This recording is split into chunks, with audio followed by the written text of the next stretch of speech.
Nelson Mandela. The letters I never sent. A father's silence.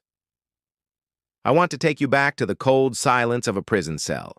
Imagine a man surrounded by concrete walls, iron bars, and silence so heavy it presses against his chest. That man was me. But in those long, lonely nights, I was never truly alone. My mind was filled with the voices of my children, with the questions they might have asked, with the birthdays I could not attend, with the hugs I could not give. In my hands I held a pen, before me a piece of paper, and in my heart a storm of emotions. I began to write, letter after letter, hundreds of them, words that carried my love, my regret, my wisdom, and my hopes. But most of these letters never reached my children. They remained unsent, locked away by prison guards, by censorship, and sometimes by my own fear. These were the letters of an absent father, letters of love that conquered distance. I was taken away from my family when my children were still young. My daughters longed for their father's embrace. My sons wanted to see me play with them, to walk beside them as they grew into men.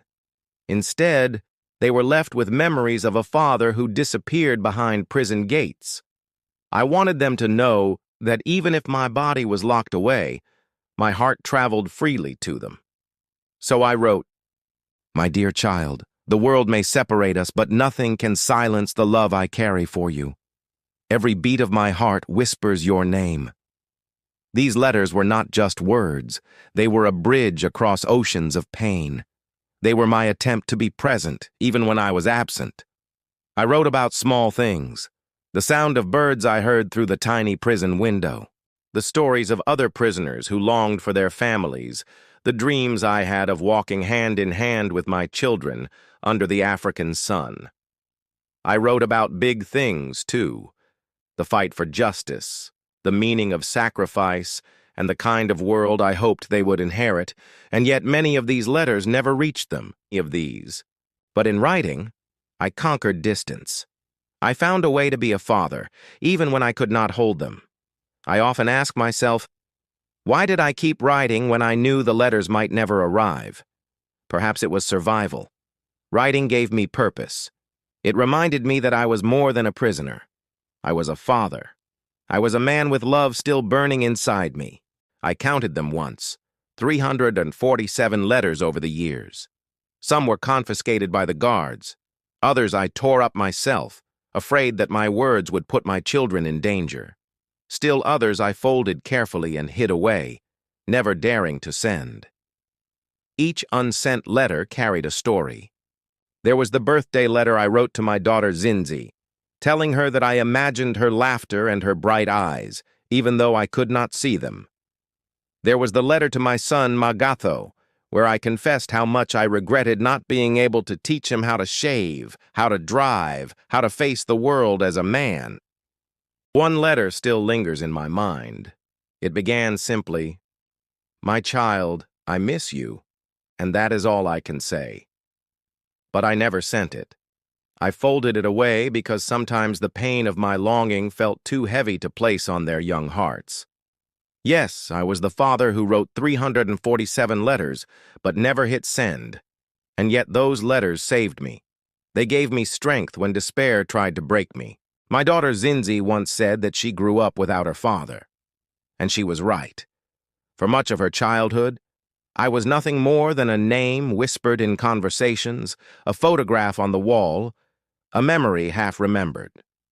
But when she was old enough to read the letters I had written, something shifted between us. The words I could not deliver in person became a bond that distance and time could not destroy. She told me once, with tears in her eyes, "Father, I thought you had forgotten me. But then I read your words and I realized you were with me all along." Those unsent letters saved us. They gave her the chance to know my heart, even if she did not always have my presence. They reminded her that her father had not abandoned her, but had been fighting for a future where she could live free. And so, in a way, those hidden letters built the foundation of our relationship. They were the silent conversations between a father and daughter, carried not by postmen, but by hope.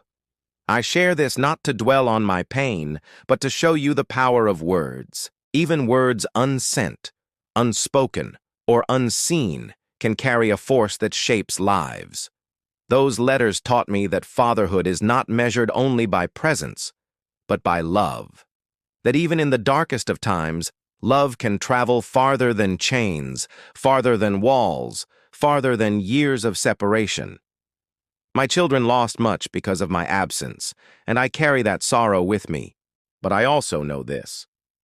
The struggle I endured, the sacrifices I made, were not in vain. And in those letters, sent or unsent, my children will always find the truth of my love. Today, many of those letters are preserved in books, museums, and archives. People read them and see the story of a leader. But I want you to know that behind every line is not just a leader, but a father. A man who longed for his children, who poured his soul into words he could not deliver. To my children, I say, forgive me for the years I could not give you. But remember me not as a man who was absent, but as a father who never stopped loving you. And to the world I say, write your letters, send them or do not, but never keep love unspoken. Because even unsent letters have the power to heal, to connect, and to save relationships that distance and silence try to break. For me, the letters I never sent became the bridge between who I was forced to be and the father I longed to be. They were the echo of my love, reaching across time, across walls, across the silence. And maybe, just maybe, they remind us all that even when the world tries to silence us, love always finds a way to speak.